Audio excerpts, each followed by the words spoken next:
আপনারা দেখছেন রিশরা inside journal. রিশরার খবর আপনাদের খবর। এই মুহূর্তে রিশরা ইনসাইড জার্নাল দাঁড়িয়ে আছে ইতিহাসের এক অনন্য পাতায়।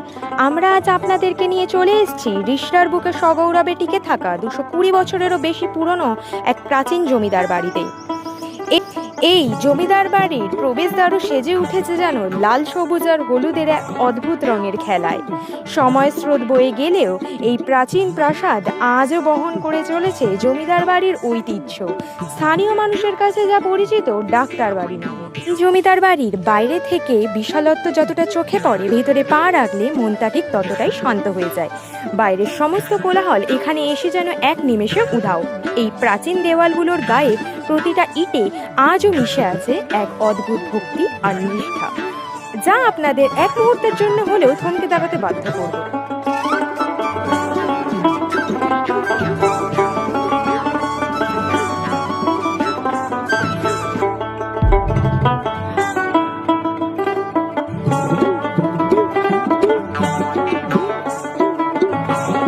এবারে আসা যাক এই জমিদার বাড়ির খোলা ছাদে। এই খোলা ছাদে দাঁড়ালে চারপাশের সবুজ প্রকৃতি যেন মন ছুঁয়ে দেয়। তবে তার বাড়ির উঠোন কিন্তু শুধু চার দেওয়ালে বন্দি নয়। বছরের পর বছর ধরে এই প্রাঙ্গণ হয়ে উঠেছে সংস্কৃতির এক প্রাণকেন্দ্র। বিশেষ করে এখানকার বিখ্যাত নাট্যমেলা, যা টানা 7 দিন ধরে এই চত্বরের নাট্যপ্রেমীদের মিলন ক্ষেত্রে পরিণত করে।